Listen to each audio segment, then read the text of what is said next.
శ్రీమాత్రే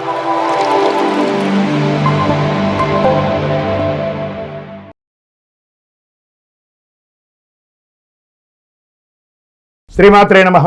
సద్గురు జ్యోతిష్యాలయం వారి యొక్క విశ్వావసునామ సంవత్సర 2025 మార్చి 29 నుండి మొదలు పెడితే మళ్ళీ 2026 మార్చి 28 వరకు వచ్చే ఈ తెలుగు నూతన సంవత్సరంలో వచ్చినటువంటి సంవత్సర రాశి ఫలితాలని మనం ఇప్పుడు తెలుసుకోబోతున్నాం.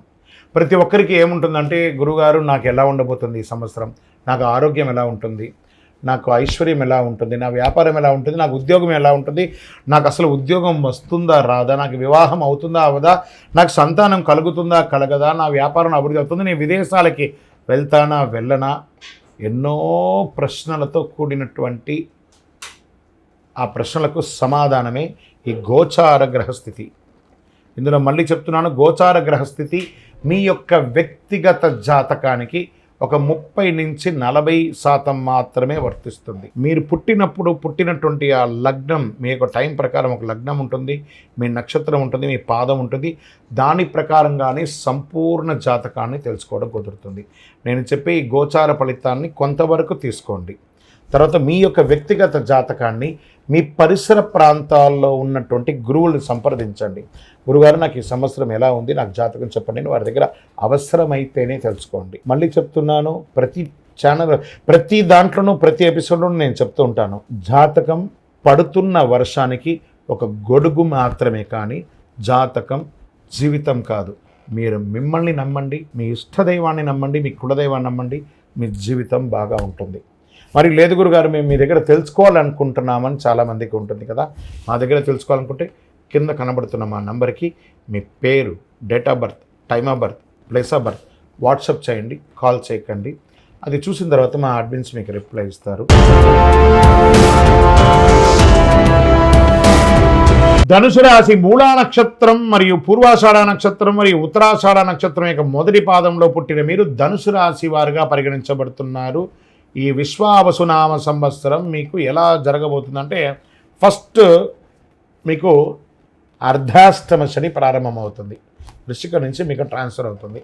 కాస్త నోరు అదుపులో పెట్టుకోవాలి. ధనుసు రాశి మిత్రులారా, మీరు ముందు నోరు అదుపులో పెట్టుకోవాలి. ఫస్ట్ ఈ సంవత్సరం ప్రావణ కానీ సంవత్సరం చాలా బాగుంటుంది. తృతీయ శని కావున చాలా వరకు అనుకూలుడు. రుణ విముక్తి, భూగ్రహ సంపాదన, ఉద్యోగ ప్రాప్తి కలుగుతుంది. స్వబుద్ధితో యత్నించి కార్యక్రమాలను సత్పవి బాగుంటారు. అన్నదమ్ముల యొక్క వర్గంలో గల పేచీలు పరిష్కరించబడుతుంది.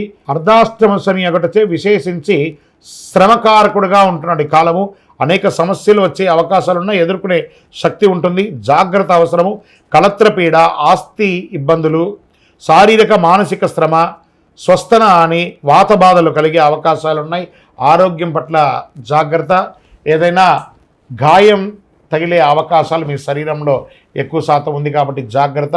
భార్యాభర్తల మధ్య విభేదాలు మిశ్రమంగా ఉంటుంది, కాస్త జాగ్రత్తగా మాట్లాడుకోవాలి. చైత్ర వైశాఖమునందు షష్టమ గురు, కార్తీక మార్గశిరమునందు అష్టమ గురు అగుటచే శత్రుజ్ఞాతి బాధలు, చోర రోగ బాధములు అధికమయ్యే అవకాశాలు కనబడుతున్నాయి.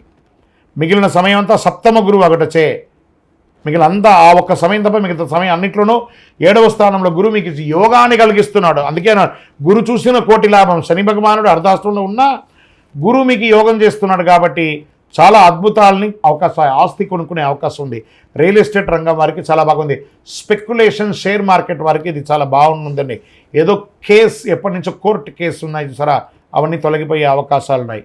తృతీయ రాహువు భాగ్యకేతు అగటచే తలచిన కార్యాలు నెరవేరుతుంది. మర్యాద హాని ఉన్న చోట మర్యాదలు వచ్చే అవకాశాలు బాగున్నాయి. సంవత్సరం అంతా కుజుడు అనుకూలంగా లేడు కాబట్టి కాస్త జాగ్రత్తగా ఉండండి. ఇతరులతో మాట్లాడేటప్పుడు, వాహనం నడిపేటప్పుడు, ఏదైనా ఒక కలహం వచ్చినప్పుడు మీ నాలికను, మీ నోరుని కంట్రోల్ పెట్టుకుంటే అన్నీ సెట్ అయిపోతుంది. ఇంకా నక్షత్ర ప్రకారంగా తీసుకుంటే మూడా నక్షత్రం వారికి సంవత్సర ఆరంభం నుండి వైశాఖ పూర్వార్ధం వరకు, తిరిగి భాద్రపద బహుళం నుండి మాఘపూర్వం వరకు నైదన తారయందు శని, సంవత్సరారంభం నుండి కార్తీక బహుళం వరకు నైదన తారయందు రాహు సంచరిస్తున్నారు. పూర్వాషాఢ నక్షత్రం వారికి వైశాఖ బహుళం నుండి భాద్రపద బహుళం వరకు, తిరిగి మాఘ బహుళం నుండి సంవత్సరాంతం వరకు నైదన తారయందు శని, ఆషాఢ బహుళం నుండి సంవత్సరాంతం వరకు జన్మతారయందు కేతు సంచరిస్తున్నాడు. ఉత్తరాషాఢ వారికి సంవత్సర ఆరంభం నుండి ఆషాఢ బహుళం వరకు జన్మతారయందు కేతు సంచరిస్తున్నాడు. మొత్తం మీద ఈ సంవత్సరంలో 70-30గా మీకు తీసుకోవచ్చు. 70% అనుకూలం, 30% ప్రతికూలం ఉంది. ఈ ప్రతికూలాన్ని అనుకూలంగా మార్చుకోవడానికి ఏమేమి ప్రయత్నాలు ఉన్నాయో అవన్నీ కూడా చేయండి. ఇష్టదైవ ప్రార్థన అవశ్యం. 7 అనే ఒక సంఖ్య మీకు చాలా కలిసి వస్తుంది. Red colour and pink colour మీకు చాలా కలిసి వస్తుంది.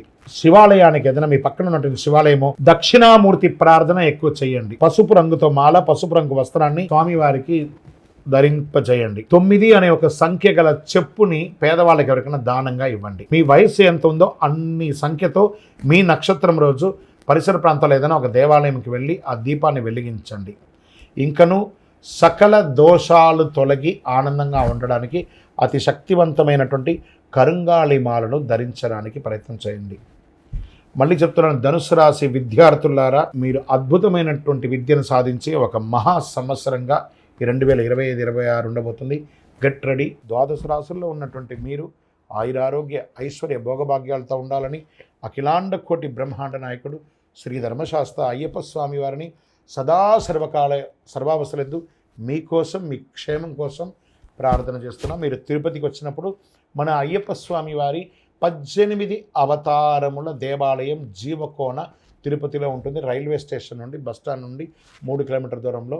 ఒక్కసారి పుట్టినందుకు ఒక్కసారైనా అందులో అడుగుపెట్టండి. అందులో 27 నక్షత్రాలను కూడా ప్రతిష్ఠ చేయబోతున్నాం త్వరలో. మీరు వచ్చి దర్శనం చేసుకోండి. మీ యొక్క దోషాలన్నీ తొలగి ఆనందంగా ఉండండి. వందే మాతరం, వందే మాతరం, వందే మాతరం. శరణమయ్యప్ప.